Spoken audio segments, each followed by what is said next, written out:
हाँ, नमस्कार दोस्तों, मैं विपिन पांडे आपका अपना channel zero to hero classes में मैं आपका हार्दिक स्वागत करता हूं। तो आज मैं आपको बताऊंगा कि जो न्यूक्लिक एसिड और डीएनए आरएनए होता है, इनके बीच में क्या संबंध होते हैं, आप डीएनए को कैसे पहचानेंगे और आरएनए को कैसे पहचानेंगे। तो मैंने हेडिंग डाला है न्यूक्लिक एसिड यानी केंद्रीय अम्ल, केंद्रक का अम्ल। तो आप पूछेंगे कि इसे केंद्रक का अम्ल क्यों कहते हैं। ये हमारे न्यूक्लियस अर्थात केंद्रक में पाया जाता है, इसीलिए केंद्रक का अम्ल इसे कहा जाता है। तो न्यूक्लिक एसिड के अंतर्गत आपके डीएनए और आरएनए पाए जाते हैं, डीएनए और आरएनए पाए जाते हैं। अब मैं एक चीज आपको ये बता दूं कि आपका जो डीएनए होता है, डीएनए इसका पहली बार अवलोकन किसने किया, इससे दो संबंधित क्वेश्चन बनते हैं। एक पूछा जाएगा डीएनए का पहली बार अवलोकन किसने किया, और दूसरा पूछा जाएगा कि इसकी खोज किसने की। तो इसका अवलोकन जो है ये कार्लसबर्ग ने किया था, और इसकी खोज यानी डबल हेलिक्स मॉडल की खोज वाटसन एंड क्रिक ने किया था। अगर आपसे पूछा जाता है कि डीएनए का अवलोकन अर्थात अवलोकन यानी पहली बार अवलोकन यानी खोज किसने किया, तो कार्लसबर्ग ने, लेकिन इन्होंने इसमें कुछ ध्यान नहीं दिया। फिर हमारे आए वाटसन एंड क्रिक। अब पूछा जाएगा आपका क्वेश्चन कि हमारे डीएनए के डबल हेलिक्स मॉडल की खोज किसने की, तो वाटसन एंड क्रिक ने किया। उसके बाद में मैं आपको अगर बताऊं तो डीएनए का फुल फॉर्म डीऑक्सीराइबोन्यूक्लिक एसिड होता है, और आरएनए का फुल फॉर्म राइबोन्यूक्लिक एसिड होता है। लेकिन डीएनए जो होता है आपके, ये कोशिका के केंद्रक में पाया जाता है। तो आप पूछेंगे कि हमारा जो डीएनए होता है ये केवल कोशिका के केंद्र में पाया जाता है, केवल केंद्रक में पाया जाता है। तो मैं अगर आपको बताऊं तो यह आपका माइटोकॉन्ड्रिया और न्यूक्लियस और आपका क्लोरोप्लास्ट के अंतर्गत अंदर पाया जाता है। यह तीन जगह पाया जाता है। कहां कहां पाया जाता है, माइटोकॉन्ड्रिया में, न्यूक्लियस में और आपका क्लोरोप्लास्ट में। क्लोरोप्लास्ट में यह तीन जगह पाया जाता है। उसके बाद में हम अगर एक चीज ये बताएं कि हमारी शरीर असंख्य यानी लाखों करोड़ों आपकी कोशिका से मिलकर बना है। अगर इसमें से एक कोशिका को निकाला जाए और उसको जूम किया जाए, यानी एक कोशिका को निकाला जाए और उसे जूम किया जाए, तो उसके अंतर्गत अंदर आपको केंद्रक मिलेगा। और जब केंद्रक को भी खूब जूम किया जाए तो उसके अंदर आपको गुणसूत्र अर्थात क्रोमोसोम मिलेंगे। लेकिन जब क्रोमोसोम जो आपका 23 जोड़ी गुणसूत्र होता है, 23 जोड़ी गुणसूत्र होते हैं, इनमें से एक मैंने बताया है, लेकिन ये एक नहीं है, ये युग्मित होते हैं अर्थात दो साथ में रहते हैं। एक ये है आपका, एक ये है और एक ये है, एक्स तरीके से जो दिख रहा है ये। लेकिन जब इसे जूम किया गया तो ये पता चला कि ये सारा डीएनए है, ये डीएनए है। उसके बाद में हमारे आए जोहानसन आए, वो इसे और खींच के जूम कर दिए, और खींच दिए।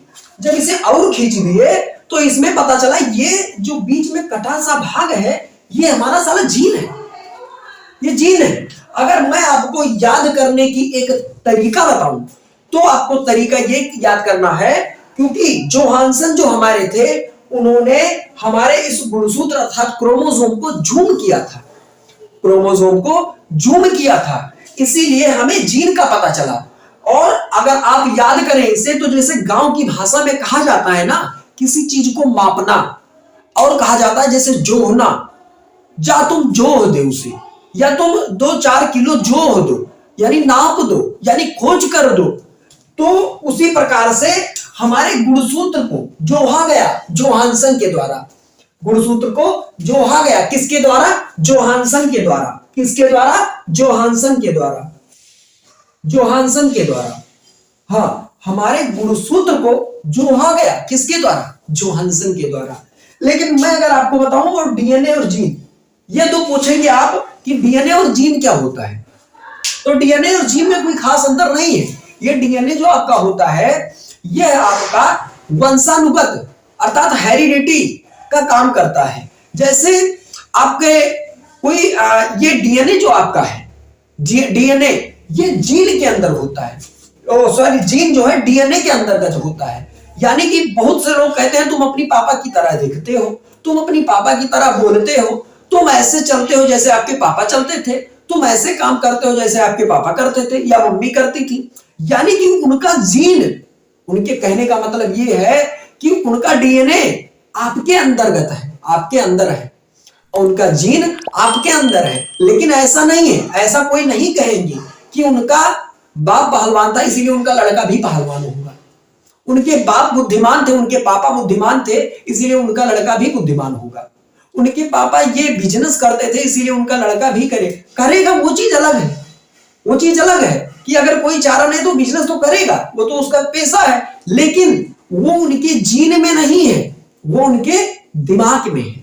अगर कोई इंसान बुद्धिमान है तो वो अपने दिमाग से बुद्धिमान है, डीएनए और जीन से नहीं है। क्योंकि जो चीज डीएनए और जीन में घुस जाता है, जो चीज जीन में घुस जाता है वो वंशानुगत का काम करता है। जैसे कि किसी इंसान की पहलवानी अगर उसके जीन में चली जाए तो उसका बच्चा भी पैदा होगा, वो भी पहलवान होगा, पैदा होते ही पहलवान होगा। कभी कभी आपका, हाँ ऐसा भी है, जैसे कि आप अगर कहें, आप अगर सोचें तो जब लड़का पैदा होता है तो उसके 5 ही उंगली होती है, 2 ही हाथ होते हैं, 2 ही कान होते हैं, एक ही नाक होती है। ये कैसे होती है? कोई बनाने जाता है?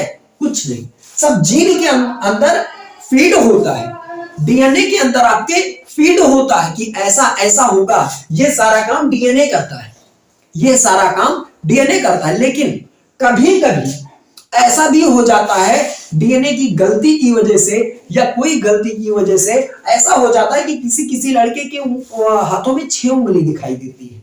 कहीं कहीं बहुत से ऐसा भी आपने सुना होगा कि किसी के 2 सर हैं, हो जाता है ऐसा कभी कभी, लेकिन ये रियर केस में होता है ऐसा। अधिकतर आपका सही ही होता है क्योंकि 5 उंगली है एक इंसान की। तो अब मैं आपको आगे बताता हूं कि आपको जो डीएनए होता है, जो डीएनए होता है वो किस तरीके से होता है। हाँ तो दोस्तों मैं आपको अब बताऊंगा कि आपका जो डीएनए होता है, जो डीएनए होता है यानी कि ये आपका अगर डीएनए होता है तो ये किसी का बहुलक होता है, यह किसी का बहुलक होता है। तो मैं बताऊंगा कि ये किसका बहुलक होता है। ये आपका न्यूक्लियोटाइड का बहुलक पाया जाता है, न्यूक्लियोटाइड का बहुलक होता है। तो जिसके अंदर डीएनए के अंदर आपके न्यूक्लियोसाइड और फॉस्फेट पाए जाते हैं, यानी फास्फोरस पाया जाता है। न्यूक्लियोटाइड और फास्फोरस पाया जाता है। अब मैं अगर आपको बताऊं तो आपका जो न्यूक्लियोसाइड होता है, यानी न्यूक्लियोसाइड होता है, इसके अंदर अंतर्गत आपके सुगर और नाइट्रोजन बेस पाए जाते हैं, सुगर और नाइट्रोजन बेस पाए जाते हैं। तो शुगर में कौन सा शुगर पाया जाता है? डीएनए में, डीएनए में कौन सा शुगर पाया जाता है?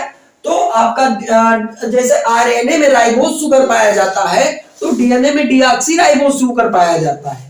जैसे आप डीएनए से ही निकाल सकते हैं, डीएनए से डीऑक्सीराइबोज शुगर और आरएनए में खाली राइबोज शुगर आरएनए में और डीएनए में डीऑक्सीराइबोज शुगर। तो मैंने आपको बताया कि डीएनए में डीऑक्सीराइबोज शुगर पाया जाता है और आपका न्यूक्लियोसाइड के अंतर्गत नाइट्रोजन बेस पाया जाता है। तो अगर आपसे कोई पूछे कि डीएनए में क्या क्या पाया जाता है तो आप बताएंगे इसमें 3 चीज पाया जाता है। तो जरा बताइए मुझे 3 क्या क्या पाया जाता है। तो एक आपका डीऑक्सीराइबोज शर्करा पाई जाती है अर्थात तो शुगर पाया जाता है, एक आपका नाइट्रोजन बेस पाया जाता है और एक फॉस्फेट यानी फास्फोरस पाया जाता है।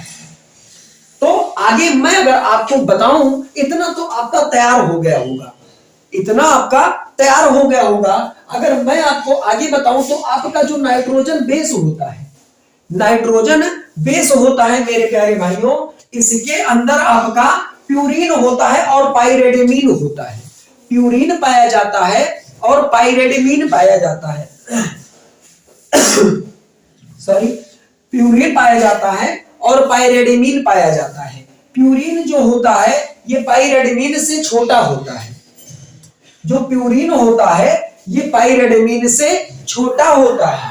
जैसे कि अगर आपको बताऊं तो Ag प्यूरिन के अंतर्गत Ag और Ag पाए जाते हैं, और आपका पाइरिडामाइन के अंतर्गत आपके Ct पाया जाता है। AgCt यानी प्यूरिन में आपका एडेनिन और ग्वानिन पाया जाता है, और आपका पाइरिडामाइन में साइटोसिन और थाइमिन पाया जाता है।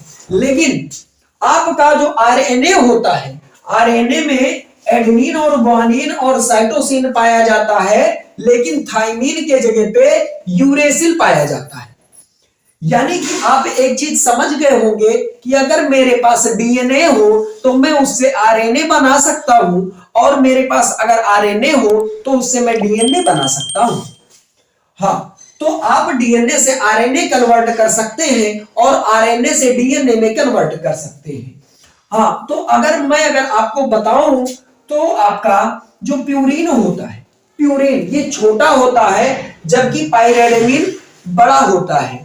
प्यूरिन के अंतर्गत एडेनिन और ग्वानिन पाया जाता है, और पाइरिडामाइन में साइटोसिन और थाइमिन पाया जाता है, लेकिन आरएनए में यही सब रहता है, लेकिन थाइमिन के जगह पे यूरेसिल आ जाता है। थाइमिन के जगह पे यूरेसिल आ जाता है। फिर ये चारों हाइड्रोजन बॉन्ड से जुड़े होते हैं, ये हाइड्रोजन बॉन्ड से जुड़े होते हैं। तो अगर आपको ट्रिक बताऊं याद करने का, तो जैसे प्यूरिन छोटा होता है, प्यूरिन छोटा होता है, तो औरतों को यानी जो आपकी वाइफ होती है उसे आप खुद से शादी अगर आप करते हैं तो खुद से छोटी लेते हैं। अच्छा, अर्थात अगर आप 21 साल के हैं तो आप 18 साल या 19 साल या 20 साल, यानी कि मैं अगर 100% और 90% केस ऐसा ही होता है कि हस्बैंड बड़ा रहता है, वाइफ छोटी रहती है। तो मैं अगर आपको बताऊं तो प्यूरिन में Ag लिखा है, Ag। अगर आपकी वाइफ आपको बुलाएगी तो कहेगी Ag, यानी कि वाइफ के लिए Ag।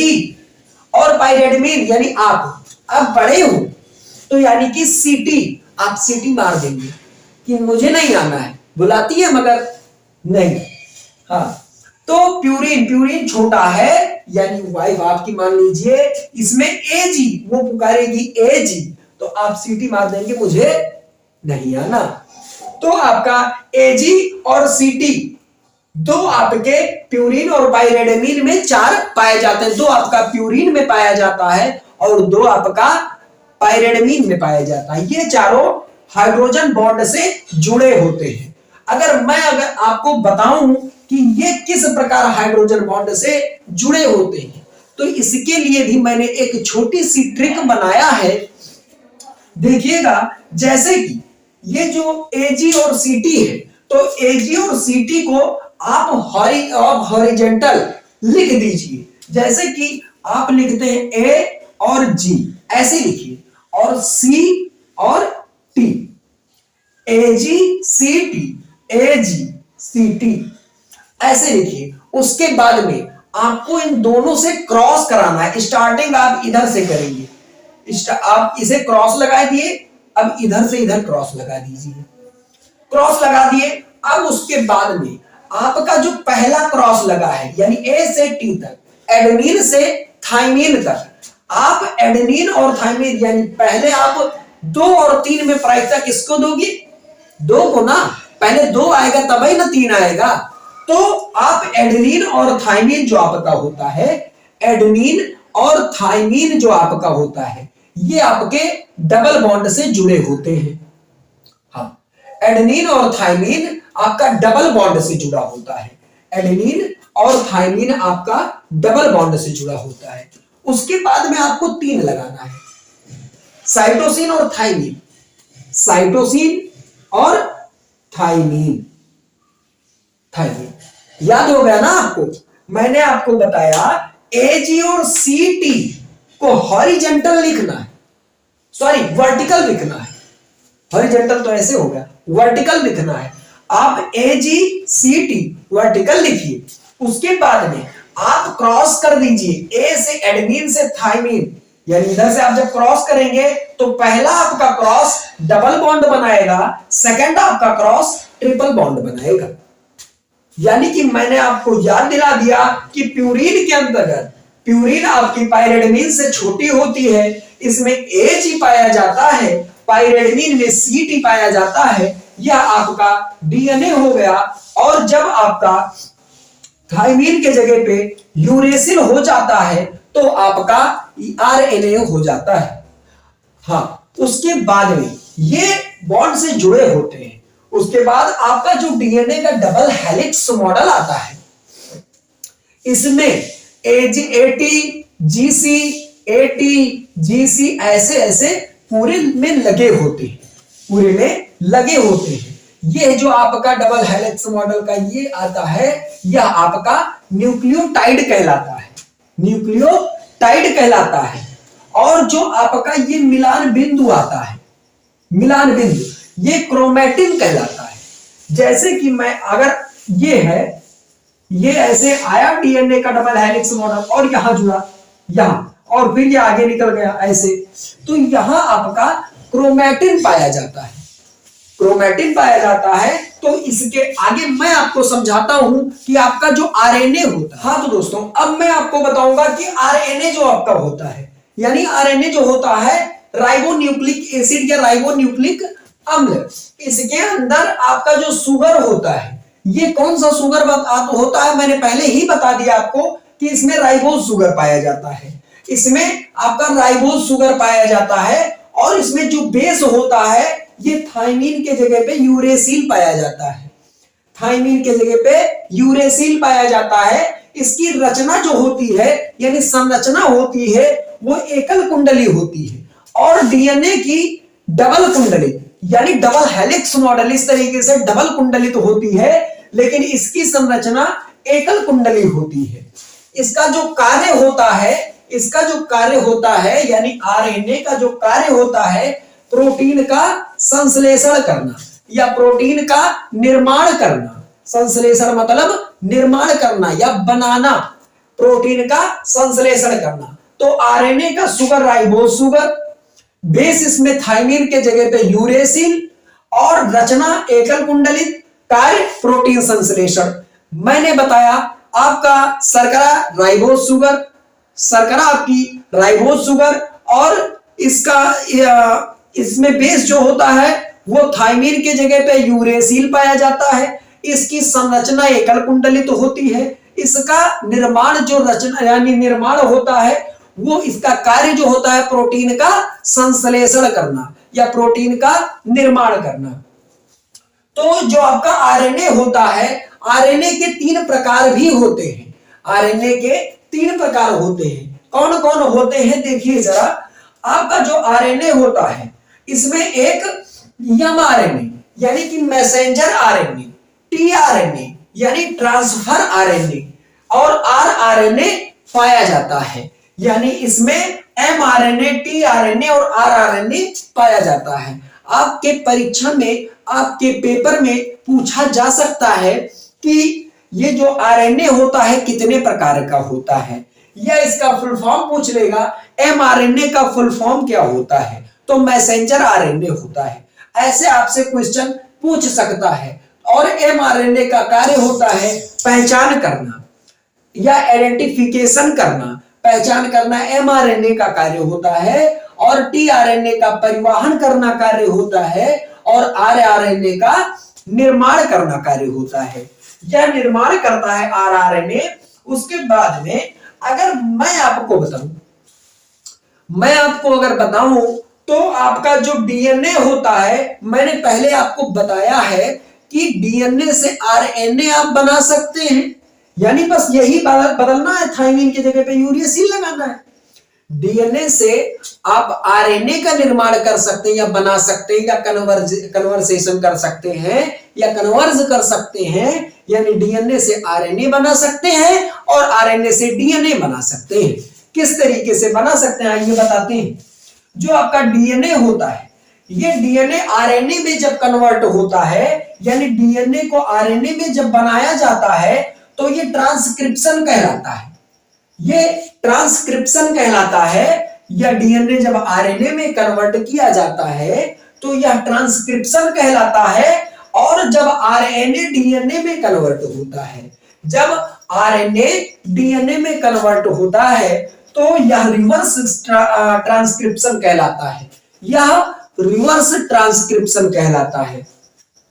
यानी कि आपका जब डीएनए आरएनए में कन्वर्ट होगा, अर्थात जब डीएनए आरएनए में कन्वर्ट होगा तो आपका ट्रांसक्रिप्शन कहलाएगा, और जब आपका आरएनए डीएनए में कन्वर्ट होगा तो आपका रिवर्स ट्रांसक्रिप्शन कहलाएगा। जो रिवर्स ट्रांसक्रिप्शन होता है, इनका प्रयोग आपकी जब कोरोना बीमारी चल रही थी तो उसमें प्रयोग किया गया था रिवर्स ट्रांसक्रिप्शन का। वो मैं आगे वीडियो में बता दूंगा कि किस तरीके से इसका प्रयोग किया जाता है।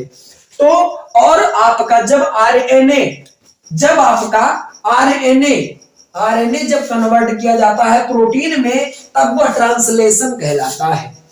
आरएनए कन्वर्ट होता है प्रोटीन में तो ट्रांसलेशन कहलाता है, लेकिन प्रोटीन दोबारा आरएनए में कन्वर्ट नहीं हो सकता, क्योंकि मैंने पहले ही लगा दिया है ये सिंगल थी, इधर से नहीं है।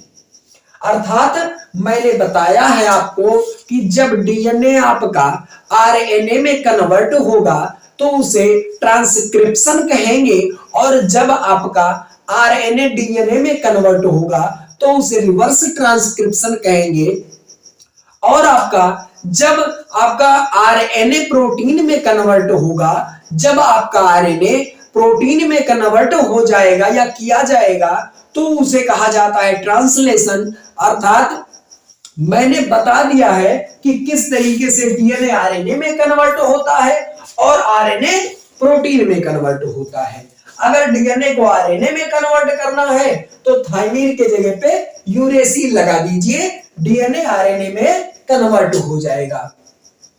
तो मैंने आज आपको बताया है कि आपकी डीएनए की पहचान क्या होती है, आरएनए की पहचान क्या होती है, और इनके दोनों के बीच में अंतर क्या होता है, ये सब मैंने समझा दिया आपको।